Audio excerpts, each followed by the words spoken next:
হরে কৃষ্ণ। কামদা একাদশী ব্রত কথা।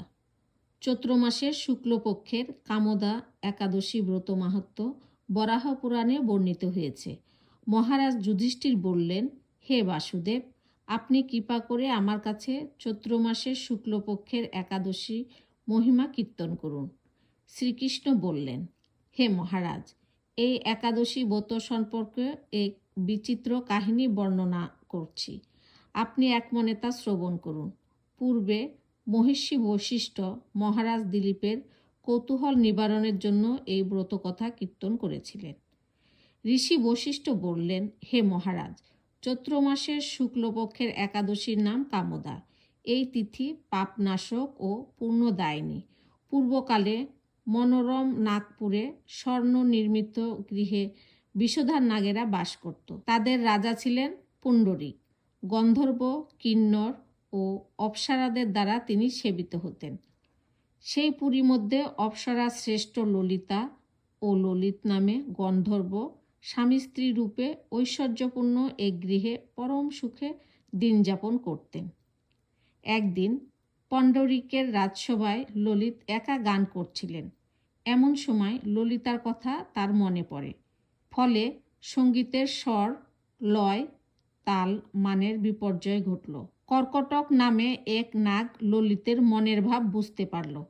গানের ছন্দভঙ্গের ব্যাপারটা সে পুণ্ডরিক রাজার কাছে জানালো। তা শুনে সর্পরাজ ক্রোধ ভরে কামাতুর ললিতকে, রে দুর্মতি, তুমি রাক্ষস হও বলে অভিশাপ দান করলেন। সঙ্গে সঙ্গে ললিত ভয়ঙ্কর রাক্ষস মূর্তি ধারণ করল। তার 2 হাত 10 যোজন বিস্তৃত, মুখ পর্বত গুহাতুল্য, চোখ দুটি প্রজ্বলিত আগুনের মতো, ঊর্ধ্বে 8 যোজন বিস্তৃত, প্রকাণ্ড এক শরীর সে লাভ করল। ললিতের এরকম ভয়ঙ্কর রাক্ষস শরীর দেখে ললিতা মহা দুঃখে চিন্তায় ব্যাকুল হলেন। স্বেচ্ছাচারী রাক্ষস ললিত দুর্গম বনে ভ্রমণ করতে লাগল। ললিতা কিন্তু তার সঙ্গ ত্যাগ করল না। ললিত নির্দয়ভাবে মানুষ ভক্ষণ করত। এই পাপের ফলে তার মনে বিন্দুমাত্র শান্তি ছিল না। পতির সেই দুরবস্থা দেখে ব্যথিত চিত্তে কাঁদতে কাঁদতে ললিতা গভীর বনে প্রবেশ করল। একদিন ললিতা বিন্ধ্য পর্বতে উপস্থিত হলেন।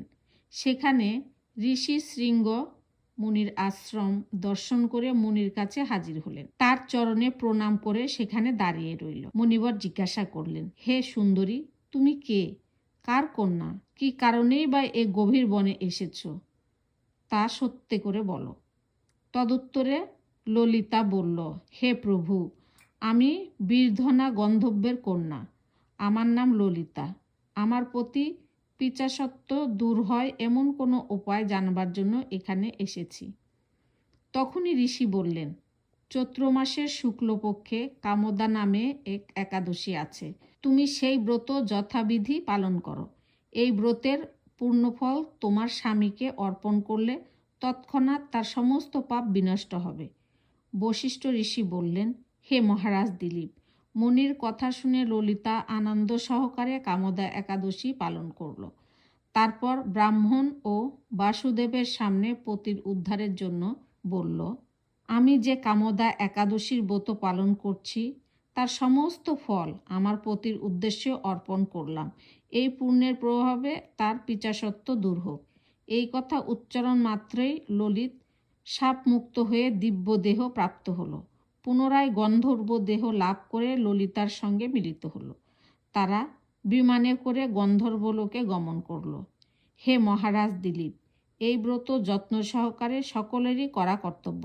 এই ব্রত ব্রহ্মহত্যা, পাপ বিনাশক এবং পিচাসত্ব মোচনকারী। এই ব্রত শ্রদ্ধাপূর্বক পাঠ ও শ্রবণে বাজপেয় যজ্ঞের ফল লাভ হয়। হরে কৃষ্ণ। কামদা একাদশী ব্রত কথা সম্পূর্ণ।